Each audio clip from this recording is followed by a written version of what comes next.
रद्द हुए और अदालतों से वो फिर दोबारा बहाल हुए, बहुत से लोगों के नहीं हुए, वो भी सबके सामने है। फिर इलेक्शन के अंदर बारहा बताया गया वीडियो के जरिए, हर चीज़ के जरिए कि कागजात छीने जा रहे हैं, अगवा किया जा रहा है प्रमोदर सेकेंडर को। उसके बाद हमें कैंपेन के लिए नहीं छोड़ा जा रहा, कान पे जूं तक नहीं रेंगी इनके, परवाह ही नहीं थी इनको, लगे रहे अपने काम पे। और आखिर में फिर भी अवाम का मैंडेट चोरी करके अब रिजर्व सीट को भी इस तरीके से फिर आइन को वायलेट करके एक वायलेशन की लंबी एक फहरिस्त है जो कि पूरी कौम जानती है। मैं ये समझता हूँ कि शायद इस मुल्क में जो आर्टिकल 6 है, जिसका मतलब ये है कि जो आइन तोड़ेगा आर्टिकल 6 के मुताबिक सजा होगी, ये लोग भूल चुके हैं आर्टिकल 6 को। अपना कानून बनाया हुआ है, अपना एक आइन बनाया हुआ है, उस आइन के साथ जो खिलवाड़ कर लो, हमारा ये फर्ज है बहैसियत पाकिस्तानी कि हमने अपने आइन का तहफ़्फ़ुज़ करना है। हम वो करेंगे इंशाल्लाह।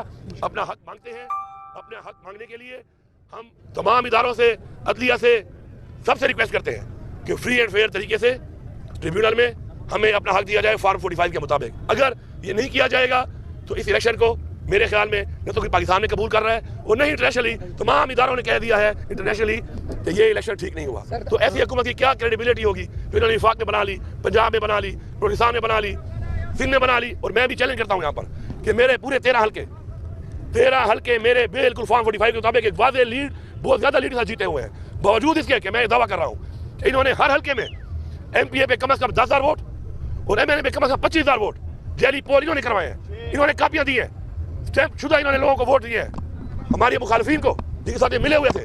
और ये साबित होगा एक दिन, और इंशाल्लाह साबित करेंगे। इसलिए नहीं कि हमें घूमते चाहिए, इसलिए कि हम पाकिस्तान में फ्री एंड फेयर इलेक्शन कराने के हक में थे।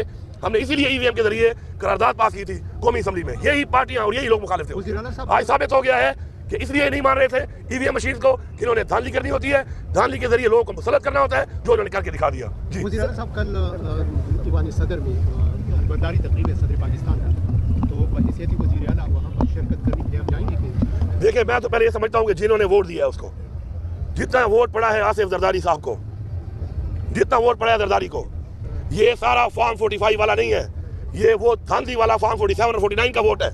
तो मैं तो सदर मानता ही नहीं इस तरह उसको। तो मैं हर में जाके क्या मतलब आइन की खिलाफवर्जी करूं? ये तो आइन की खिलाफवर्जी है कि मुझे मेरा ज़मीर जानता है, मेरा दिल जानता है, मैं जानता हूं कि अवाम के मैंडेट से ये जो नुमाइंदे जिन्होंने इनको वोट दिया है वो अवाम के मैंडेट से ही नहीं आए। और जब कुर्सी पे बैठ जाएगा फिर तो जाहिर बात है हम अपना हक भी मांगते रहेंगे और हमें उसको सदर मानना पड़ेगा। बहैसियत पाकिस्तानी शहरी हमें मानना पड़ेगा, क्योंकि वो कुर्सी पे जब बैठ जाएगा वो हल्फ लेने के बाद तो फिर हमें मानना पड़ेगा। लेकिन ये ज़्यादती है, ये ज़्यादती बारहा हो रही है। और जो लोग नहीं जानते इस बात को, दोबारा इमरान खान की वो बात सुन लें। आप अगर एक बात सुन लें इमरान खान की। इमरान खान ने आज से 25 साल पहले भी कहा था, बार कहा था कि ये एक ही चीज़ है, ये नवाज शरीफ, जरदारी, ये PDM वाले सारे एक चीज़ है और ये इकट्ठे हो जाएंगे जब इनको लगेगा कि इमरान खान आ रहा है। आज बार साबित हो रही है बात कि एक ही चीज़ है। इन्होंने बातें की हैं अब तक, सिर्फ इसलिए एक के खिलाफ किए कि लोगों को बेवकूफ़ बनाया है, इन्होंने मिल के पैसा खाया है।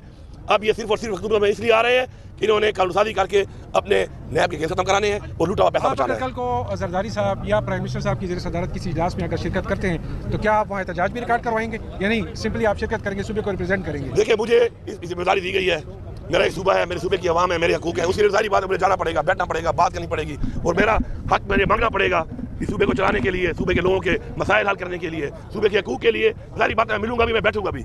लेकिन मैं एक बार फिर रिपीट कर रहा हूँ ये बात कि मैंडेट चोरी करने वाले लोगों को इस मुल्क पे मुसल्लत ना किया जाए। ये जुल्म पाकिस्तान की आवाम के साथ ना करें, ये जुल्म पाकिस्तान के साथ ना किया जाए, इसको रोका जाए। या तो फ्री एंड फेयर ट्रायल करें, ये एग्जैक्ट जो रिजल्ट है उसको ठीक करें, या फिर दोबारा इलेक्शन कराएं और फ्री एंड फेयर इलेक्शन करवाएं ताकि जो आवाम का मैंडेट है उसके मुताबिक हुकूमत बने, ताकि वो क्रेडिबल हो पाकिस्तान में भी और दुनिया में भी। अली अमीन साहब, ये बताएं कि कल आपने ऐलान किया था कि सीरत इंसाफ कार्ड यकम रमज़ान से शुरू होगा, तो क्या सूबे के पास इतने वसाइल है, इतने पैसे हैं, यहाँ में तो कहाँ जा रहे हैं कि खजाना बिल्कुल खाली है, कुछ भी, तो कहाँ से आप ये लेकर आएंगे? और ये जो दूसरे आपने लंगर खानों का भी कहा था, इंशाल्लाह जो चीज़ हम करेंगे इंशाल्लाह अपने वसाइल को देके करेंगे इंशाल्लाह। और हमारी नीयत साफ़ है, हम लोगों को इंशाल्लाह फ्री इलाज भी देंगे। हम दोबारा जितने भी हमारे इनिशिएटिव्स हैं जो फलाह के हैं, जो हमारे रोज़गार के हवाले से आगे हैं, इंशाल्लाह वो भी चलाएंगे।